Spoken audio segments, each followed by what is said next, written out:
On va lire tous ces journaux avec vous. Hélène Fratt, bonjour. Bonjour Hélène. On commence avec l'émoi suscité par la fermeture de la chaîne de télévision publique en Grèce. Oui, la nouvelle fait la une, Hélène, de toute la presse grecque. La plus forte étant sans doute la une de Tanea qui montre le sigle de l'ERT, la télé publique grecque, cadenassée. La grande majorité des Grecs perçoit la décision d'Antonis Samaras comme un prétexte pour museler l'audiovisuel public.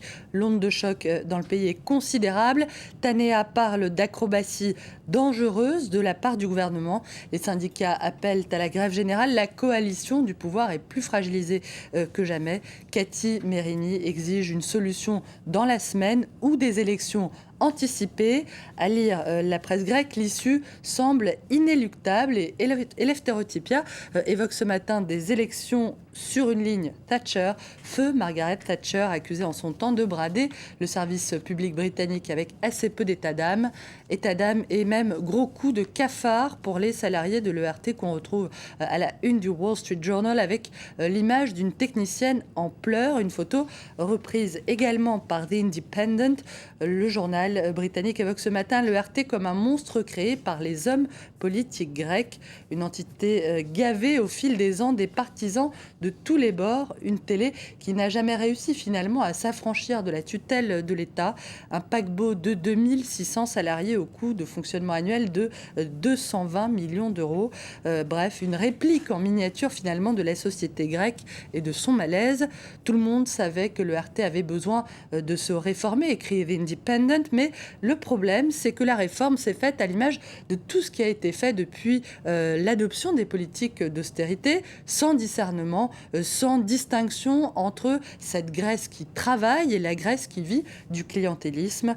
The Independent, Hélène, qui dit beaucoup douter de la capacité du gouvernement grec à créer une nouvelle entité exempte des défauts du passé. Voilà pour la Grèce, la presse internationale qui suit également de très près tout ce qui se passe en Turquie. Le retour à l'ordre à Istanbul fait la une du International Herald Tribune qui a choisi la photo du fondateur de la Turquie moderne, défendu par des soldats en armes. Retour à l'ordre ou pas, les heures de ces 2 dernières semaines ont porté un sérieux coup aux aspirations turques d'entrer dans l'Union européenne, rappelle The IHT, l'Europe où la très nombreuse diaspora turque se mobilise en faveur du mouvement. Yaman a 31 ans et il a raconté à The Independent pourquoi il a décidé de lâcher ses études à Rotterdam pour se joindre aux protestataires.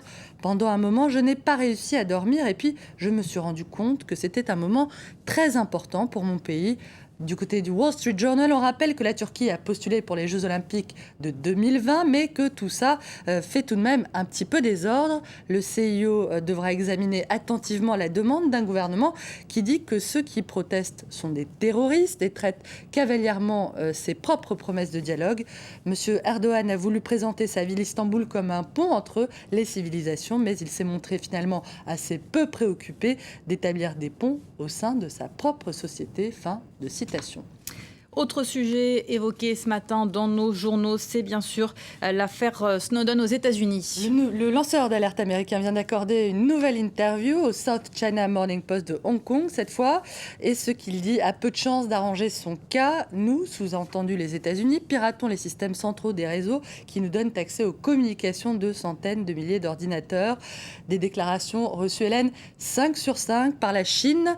Ces révélations vont immanquablement ternir l'image de Washington à l'étranger et mettre à l'épreuve les relations entre la Chine et les États-Unis, estime The China Daily, qui se paye même le luxe de citer un chercheur qui explique que la plus grande menace pesant sur le respect de la vie privée et les libertés individuelles, c'est le pouvoir sans contrôle du gouvernement américain. La statue de la liberté tournée en dérision, l'occasion était trop belle à voir toujours dans The China Daily. Quand le symbole a peur de son ombre, cette ombre, c'est un espion qui l'écoute et l'enregistre. Et comme on n'est jamais finalement aussi bien servi que par soi-même, les dessinateurs anglo-saxons, Hélène, sont eux aussi assez en forme. À lire toujours du côté du IHT, où l'on voit un homme écouter la mer, l'oreille collée à un coquillage quelque part ailleurs sur la planète. 2 hommes de la haine et ça, surpris, je crois que j'entends l'océan. Un peu de poésie pour finir. Merci beaucoup Hélène, c'était la revue de presse internationale.